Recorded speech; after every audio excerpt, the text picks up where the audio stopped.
Mesdames, Messieurs, j'ai le grand plaisir et l'honneur de recevoir mon frère, le président fort de la République togolaise. Vous connaissez le lien très étroit entre le Togo et la Côte d'Ivoire. Monsieur le Président, c'est toujours un plaisir de vous revoir. Comme vous l'avez constaté, nous avons passé beaucoup de temps, 2 heures de temps ensemble. Nous avons passé en revue les difficultés, les préoccupations que nous avons au niveau de la sous-région, que ce soit au niveau de la CEDEAO comme de l'UEMOA. Et le président Faure a été désigné comme le facilitateur, le médiateur par la CEDEAO pour nous aider à trouver une solution avec le Niger.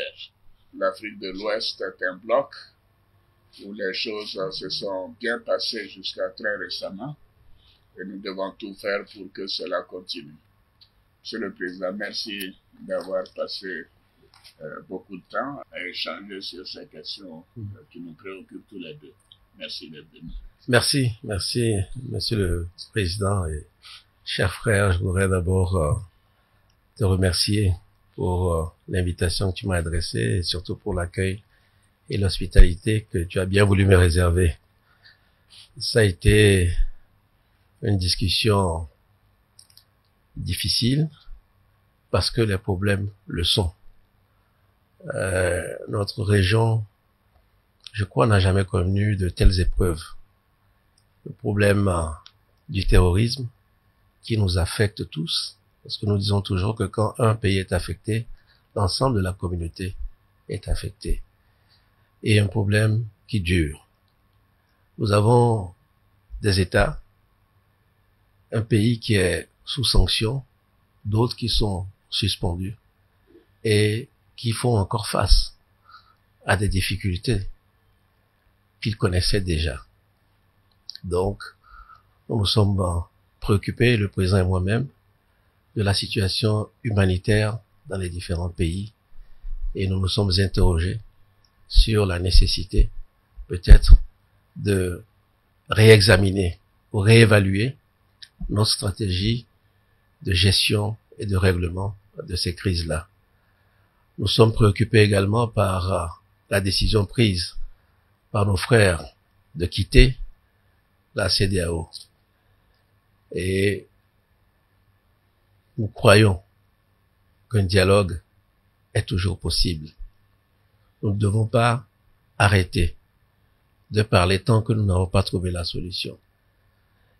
Avec ce que nous vivons, il y a les sommets, mais entre les sommets, il est important que nous puissions avoir de tels échanges pour nous tenir au courant de l'évolution des choses, pour que les problèmes ne soient pas comme gelés entre 2 sommets, mais que nous continuons de nous préoccuper, nous continuons de rechercher inlassablement la solution. J'ai senti le président très soucieux du sort des populations au Niger notamment.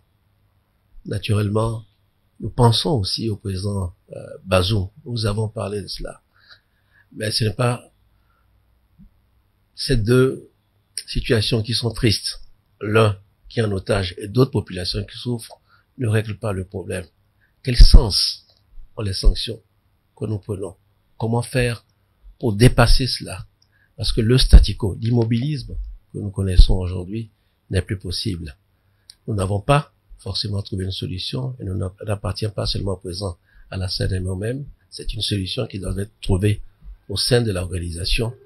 Donc, les réflexions que nous avons eues aujourd'hui, les discussions qui nous ont occupés aujourd'hui, certainement que d'autres chefs d'État aussi les ont, et nous avons bon espoir. Nous avons bon espoir que nous finirons par trouver une solution à la satisfaction de tout le monde. Il ne s'agit pas de dire que tel parti a raison, notre parti a tort. Il s'agit d'avoir un espace régional qui retrouve la paix, qui retrouve la sécurité et des populations qui vaquent librement à leurs occupations. Que nous reprenions le cours des événements. Nous sommes convaincus que tant que la solution n'est pas trouvée, nous devons continuer à travailler, à discuter, à dialoguer parfois pour nous dire des choses qui ne sont pas toujours agréables, mais nous devons continuer à parler, parce que c'est notre raison d'être. Quand on parle de la CEDEAO des peuples, nous devons être en phase avec ces peuples-là. On peut avoir des malentendus momentanés, on peut avoir des désaccords, des différences d'appréciation, mais l'objectif reste le même. La paix, la sécurité, la stabilité et surtout la fraternité. Donc nous nous sommes quittés quand même sur une note d'espoir en nous donnant rendez-vous dans les prochaines semaines pour essayer de trouver une solution. Merci, Monsieur le Président, pour vos avis qui vont m'aider moi aussi à continuer la mission qui m'a été confiée. Donc, encore une fois, merci, et je ne peux pas vous quitter sans vous féliciter de nouveau pour l'éclatant succès des éléphants de la Côte d'Ivoire lors de cette dernière CAN. Félicitations à tous les joueurs, félicitations à toute l'équipe et bravo à vous, Monsieur le Président.